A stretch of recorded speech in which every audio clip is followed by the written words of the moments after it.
Langit sore mulai berwarna jingga saat Nadine menatap layar laptopnya yang sudah mati sejak 2 jam lalu. Ia duduk di kafe kecil tempat biasa ia bekerja. Paruh waktu sebagai barista dan sesekali menulis artikel lepas untuk situs gaya hidup. Hidupnya biasa kadang terlalu biasa. Tapi hari itu, hidupnya berubah. Permisi, Nadine, suara dalam dan tenang menyapanya. Nadine menoleh dan melihat seorang pria berdiri di depannya berpakaian rapi dengan jas abu-abu mahal dan sepatu kulit yang tampak belum pernah menyentuh debu. Wajahnya familiar. Kamu, Adrian Wicaksana, gumamnya tak percaya. Nama itu sering muncul di majalah bisnis dan berita online. CEO muda, pewaris perusahaan properti terbesar di Jakarta. Pria itu tersenyum tipis. Bola duduk sebentar. Dengan gugup, Nadine mengangguk. Adrian duduk, mengeluarkan tablet dari tasnya,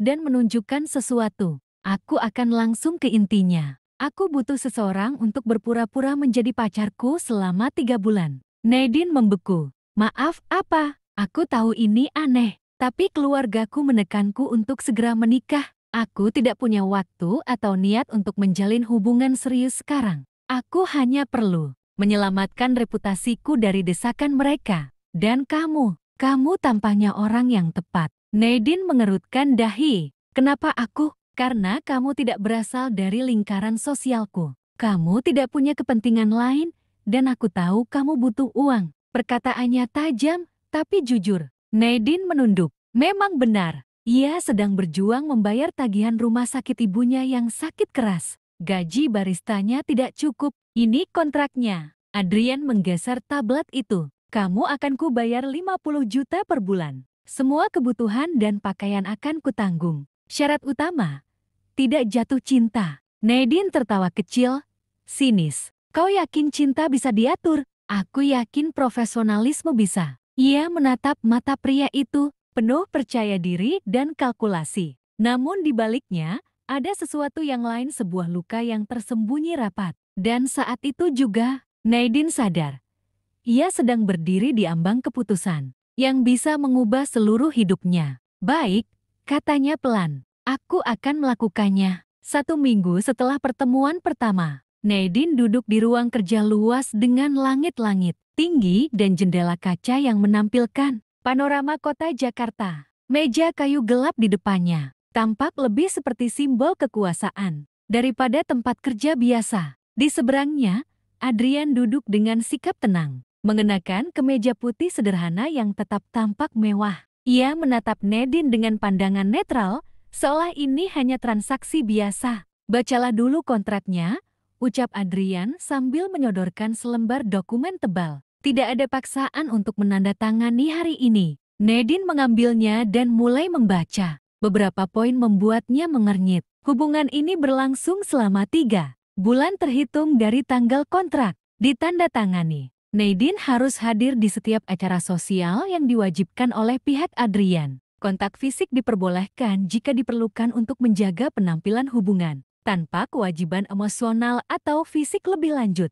Tidak ada hubungan intim kecuali atas persetujuan bersama. Kedua pihak tidak boleh mengungkapkan isi kontrak kepada siapapun. Tidak boleh jatuh cinta. Ia mendongak. Yang ini, soal jatuh cinta. Apa maksudmu? Itu bukan hal yang bisa diatur. Adrian mengangkat bahu kecil. Itu hanya formalitas. Aku ingin semuanya tetap profesional. Nadine tersenyum pahit. Lucu, ya. Kamu takut orang jatuh cinta padamu? Adrian tak menjawab, tapi ekspresi wajahnya mengeras sedikit hanya sesaat, nyaris tak terlihat. Nadine menangkapnya, dan diam-diam bertanya-tanya.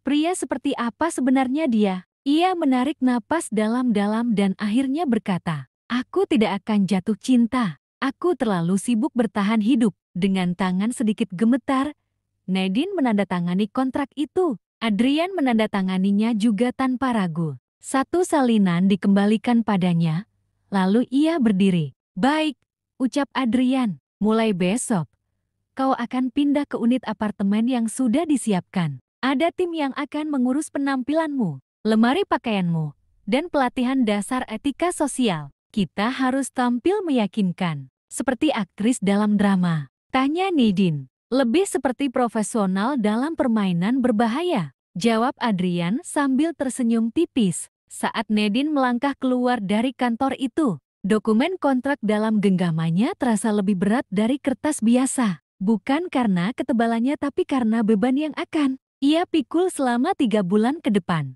Apa yang tadinya terdengar sederhana, mulai terasa seperti jebakan. Tapi ia sudah terlanjur masuk, dan tidak ada jalan mundur. Hari pertama sebagai pacar kontrak Adrian Wicaksana dimulai dengan ketukan di pintu apartemen mewah yang kini menjadi tempat tinggal Nadine. Selamat pagi, Mbak Nadine. Saya Citra, stylist pribadi Anda selama 3 bulan ke depan. Seorang wanita elegan dengan senyum profesional berdiri di depan pintu, diikuti 2 orang asistennya yang membawa koper-koper besar. Nadine hanya bisa terpaku melihat deretan pakaian desainer, sepatu berjejer di rak kaca, dan meja rias yang lebih lengkap dari studio kecantikan manapun. Beberapa jam kemudian, wajahnya berubah. Rambut disisir lembut dengan gaya elegan. Riasan natural menonjolkan kecantikannya, yang selama ini tersembunyi di balik penat kehidupan. Tubuhnya dibalut gaun hitam simpel namun berkelas, yang tampak seperti sesuatu dari halaman majalah mode. Citra menatap Nadine dari atas ke bawah dan tersenyum puas. Siap menjadi kekasih seorang CEO.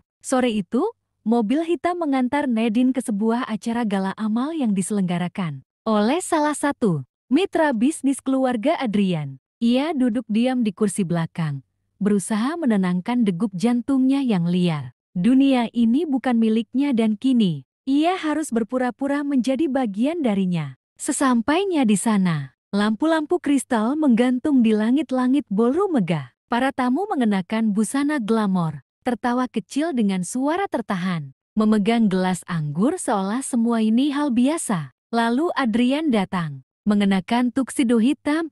Ia mendekati Nadine dengan senyum tipis, tangannya terulur, menyentuh pinggangnya dengan ringan. Tenang saja, bisiknya. Suaranya rendah dan dalam. Pegang tanganku, tersenyum sedikit, kita hanya harus terlihat nyata. Nadine mencoba tersenyum. Hangatnya sentuhan tangan Adrian membuat dadanya bergetar bukan karena cinta, tapi karena gugup dan asingnya dunia ini. Saat mereka memasuki ruangan bersama, semua mata langsung tertuju pada mereka. Bisik-bisik terdengar, sorot mata penuh rasa ingin tahu. Beberapa bahkan tampak sinis. Siapa dia? Baru kali ini Adrian bawa pacar ke acara seperti ini. Jangan-jangan dia serius. Adrian tetap tenang, berbasa-basi dengan para tamu penting. Memperkenalkan Nadine dengan percaya diri seolah hubungan mereka sungguhan. Nadine hanya mengikuti, menyapa dengan senyum yang ia latih di cermin sejak pagi. Di tengah acara, Adrian membisikkan sesuatu. Kau tahu, kau terlihat cocok di dunia ini. Nadine menoleh, menatap matanya yang gelap dan tak terbaca. Kau juga jago berbohong, gumamnya pelan. Mereka tertawa kecil. Untuk sesaat, sandiwara itu terasa mudah. Tapi di balik senyum dan lampu mewah itu, Nadine tahu, ia sedang berdiri di atas dunia yang bisa runtuh kapan saja. Dan entah kenapa, ia mulai penasaran seberapa dalam ia akan jatuh. Sudah 3 minggu berlalu sejak Nadine menandatangani kontrak itu. Hari-harinya kini diisi dengan jadwal mendadak. Menghadiri pertemuan keluarga, makan malam dengan investor, dan sesi pemotretan dadakan untuk keperluan pasangan harmonis ala media sosial. Ia bahkan mulai hafal ekspresi senyum 3 detik khas Adrian di depan kamera. Tapi bukan hanya kamera yang mulai menangkap perubahan. Hatinya juga. Suatu malam, hujan turun deras di luar balkon apartemen penthouse Adrian. Nadine baru saja mengganti bajunya. Setelah acara jamuan makan malam, keluarga besar Adrian yang, seperti biasa, penuh kepura-puraan. Ia duduk di dapur, menyendok es krim langsung dari wadahnya, ketika suara langkah kaki mendekat. Kau tahu, suara Adrian terdengar dari belakangnya. Tak semua wanita berani makan es krim pakai piyama setelah pesta formal. Dan tak semua pria bisa duduk di sebelah nenek mereka sambil pura-pura tersenyum. Selama 2 jam. Balas Nadine tanpa menoleh. Adrian tertawa kecil. Ia duduk di seberang Nadine, menatap wajah polos yang kini tak lagi memakai makeup. Nadine tampak lebih nyata seperti ini. Lebih manusia. Kenapa kau mau melakukan ini, Nadine? Pertanyaannya mendadak. Tidak ada nada mengejek, hanya keingintahuan. Nadine berhenti menyendok es krim. Ibuku sakit, butuh perawatan mahal. Dan aku sudah kehabisan pilihan. Adrian mengangguk pelan. Lalu ia berkata lirih, aku juga kehilangan ibuku karena penyakit. Tapi saat itu aku terlalu sibuk jadi anak hebat yang diorbitkan ayahku. Saat aku sadar, waktunya sudah habis. Itu pertama kalinya Adrian menyebutkan sesuatu yang pribadi. Suasana hening. Hujan masih turun di luar. Untuk pertama kalinya, tidak ada kamera, tidak ada wartawan, tidak ada kontrak. Hanya dua orang yang mulai saling membuka sedikit demi sedikit. Kau terlihat lelah, kata Nadine akhirnya. Ya, karena lelah, jawab Adrian jujur. Mereka tertawa kecil, lalu diam, lalu saling menatap. Dan di tengah keheningan itu, muncul retakan kecil. Di hati yang tadinya mereka kira bisa dikelabui oleh perjanjian. Keesokan harinya, saat Nadine mengenakan gaun putih untuk menghadiri acara ulang tahun seorang direktur bank swasta, Adrian memandangnya lebih lama dari biasanya. Citra, stylist mereka, menggoda. Hati-hati, Mas Adrian. Tatapannya sudah bukan tatapan kontrak. Nih, Adrian tidak menjawab. Tapi ketika Nadine bertanya, ada yang salah dengan tampilanku? Ia hanya menjawab singkat, sempurna. Dan sejak malam itu, sentuhan Adrian terasa lebih lembut, genggamannya lebih lama.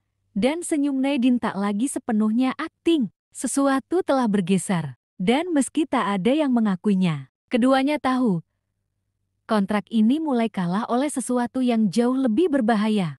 Kontrak menyebutkan, tidak ada keterlibatan perasaan, tapi hati tak mengenal pasal. Dan Nadine mulai menyadari, ia sudah melewati batas yang tak tertulis. Hubungan mereka tampak sempurna di mata dunia. Akun gosip mulai memuji kemistri alami pasangan muda itu. Banyak yang menduga lamaran tinggal menunggu waktu. Para investor Adrian bahkan mengisyaratkan bahwa hubungan ini membawa pengaruh positif terhadap citra perusahaannya. Namun di balik layar, hati Nadine mulai goyah. Ia tersenyum saat bersamanya, tapi mulai menunduk setiap kali pria itu memuji dengan tulus. Ia tertawa dalam pesta, tapi mulai sulit membedakan mana candaan, mana ketulusan. Dan yang paling menyakitkan, ia sadar bahwa semua ini bisa berakhir kapan saja. Suatu malam, setelah acara makan malam dengan klien luar negeri, mereka pulang dalam mobil yang senyap. Jalanan basah oleh hujan gerimis. Lampu kota memantul di jendela seperti bayangan-bayangan kenangan.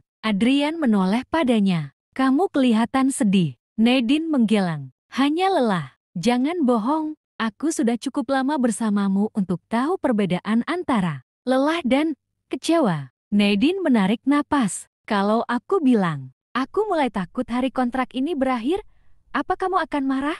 Adrian terdiam. Sorot matanya berubah. Pelan, dalam. Aku juga takut, katanya akhirnya. Itu bukan kalimat dari seorang pria yang selalu yakin dan mengatur segalanya. Itu pengakuan yang nyaris seperti luka. Nadine memalingkan wajah, menyembunyikan air mata yang tak bisa dia tahan. Tangannya mengepal di pangkuan. Kita ini aneh, ya, membangun hubungan di atas kebohongan.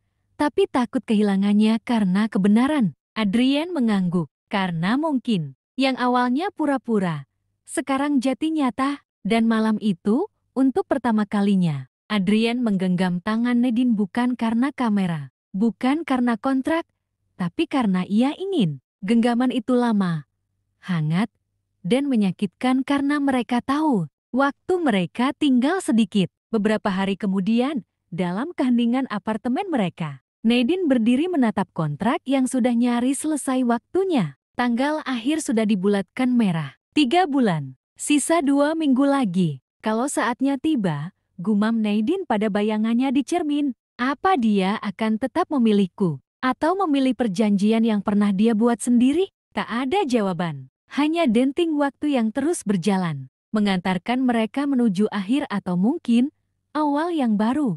Hari itu datang lebih cepat dari yang Nadine kira. Tanggal yang dibulatkan dengan tinta merah hari kontrak. Berakhir kini hanya tinggal hitungan jam. Tak ada pesta, tak ada perpisahan resmi. Hanya keheningan, seperti udara sebelum badai. Adrian berdiri di ambang pintu apartemen, tampak ragu untuk masuk. Di tangannya ada map tipis berisi lembar kontrak, lengkap dengan tanda tangan mereka berdua. Ini, berakhir hari ini, katanya pelan. Nadine duduk di sofa, mengenakan sweater hangat. Wajahnya kosong namun matanya penuh luka yang coba disembunyikan. Iya, aku tahu. Dan seperti yang kita sepakati. Adrian melanjutkan, menatap lantai. Kita kembali ke kehidupan masing-masing. Senyum Nadine tercipta, tapi tak menyentuh matanya. Kau benar, kita hanya aktor sementara. Panggungnya sudah tutup. Mereka terdiam. Jauh di dalam hati masing-masing, ada keinginan untuk berkata sebaliknya. Tapi keduanya terlalu takut menjadi yang pertama mengaku kalah. Terlalu takut perasaannya tak berbalas. Adrian mengangguk pelan. Ia melangkah pergi. Pintu tertutup dan Nadine menangis dalam diam. Hari-hari setelahnya terasa hampa. Tak ada jadwal mendadak. Tak ada pesta atau gala. Tak ada Adrian. Nadine kembali menjadi barista paruh waktu, menulis artikel kecil untuk menyambung hidup. Tapi kini, hidupnya terasa berbeda. Karena sebagian dirinya yang entah sejak kapan telah tertinggal bersama pria yang kini tak lagi hadir. Setiap notifikasi ponsel membuatnya berharap, tapi tak ada pesan dari Adrian. Setiap malam, ia menatap balkon, mengenang tawa mereka. Tapi tak ada lagi suara yang menyahut, hanya kenangan dan rasa yang tak ikut berakhir bersama kontrak. Di sisi lain kota, Adrian menatap foto mereka di layar ponselnya. Ia mencoba meyakinkan dirinya bahwa semua ini sesuai rencana, bahwa ia melakukan hal yang benar, bahwa perasaan ini hanya efek samping dari kebersamaan. Tapi saat ia mendengar, Nadine tertawa dalam sebuah video lama tawa yang tak pernah ia dengar dari wanita. Manapun ia tahu, dirinya telah jatuh, benar-benar jatuh, dan bukan pada siapapun, tapi pada wanita yang tak seharusnya ia cintai. Atau mungkin wanita yang memang ditakdirkan untuk ia cintai. Malam itu, Nadine menulis dalam jurnal kecilnya. Cinta yang tumbuh dalam kebohongan mungkin terasa lebih rapuh. Tapi yang kurasakan, justru sebaliknya. Semakin aku menjauh, semakin aku sadar. Yang palsu hanyalah kontraknya, tapi cintanya. Nyata, menyakitkan karena nyata. 1 bulan sejak kontrak berakhir. 30 hari tanpa kabar. 4 minggu penuh keraguan, tapi rasa itu tetap tinggal. Nadine berjalan melewati gang kecil di belakang kafe tempatnya bekerja. Langit mendung, angin sore berhembus lembut, tangannya menggenggam kotak kecil berisi surat yang ia tulis tapi belum pernah ia kirim surat untuk Adrian. Sore itu, tak ada pelanggan di kafe. Nadine duduk di pojok, menatap meja kosong tempat dulu Adrian pertama kali menawarkan kontrak itu. Ironis, pikirnya. Cinta itu datang dalam bentuk dokumen, tapi meninggalkan luka dalam bentuk kenangan. Maaf, Mbak, ada yang nyariin. Rekan kerjanya menunjuk ke pintu depan. Saat Nadine menoleh, jantungnya berhenti sejenak. Adrian berdiri di sana, basah oleh gerimis. Matanya tak lagi tajam seperti biasanya. Kini ada kelembutan, ada kekosongan, dan kerinduan. Nadine bangkit perlahan. Langkah mereka saling mendekat, namun tak ada kata yang keluar. Sampai akhirnya Adrian bicara duluan. Aku bodoh. Suaranya rendah, terluka, tulus. Kamu bukan pemeran pengganti dalam hidupku, Nadine. Kamu adalah peran utamanya. Aku pikir aku bisa mengatur perasaan. Tapi ternyata, yang paling tidak bisa diatur adalah hati. Nadine menatapnya, mata berkaca-kaca. Lalu kenapa pergi? Karena aku takut kau hanya mencintaiku karena sandiwara itu. Tapi setelah kau pergi, aku tahu tidak ada akting yang membuatku serindu ini. Ia meraih tangan Nadine. Aku tidak punya kontrak baru, tidak ada janji uang, tidak ada permainan. Hanya aku dan kamu. Kalau kamu masih mau, kita mulai dari nol. Beneran. Nadine terdiam. Tangisnya jatuh perlahan. Aku nggak butuh kontrak baru, Adrian. Bisiknya, aku hanya butuh kamu jujur dan tetap tinggal. Adrian memeluknya, pelan tapi kuat. Dunia seakan berhenti berputar. Hanya mereka, di tengah gerimis sore Jakarta, tanpa formalitas, tanpa kamera, tanpa pura-pura. Beberapa bulan kemudian, Nadine duduk di balkon, mengenakan piyama yang sama seperti malam dulu. Di sampingnya, Adrian dengan es krim dan tangan yang selalu hangat. Kini tak ada yang perlu disembunyikan. Tak ada batas antara peran dan kenyataan. Karena cinta mereka bukan lagi cerita rekayasa, tapi kisah nyata yang dimulai dari kepura-puraan dan berakhir pada sesuatu yang bahkan lebih kuat dari kontrak, pilihan untuk tetap tinggal.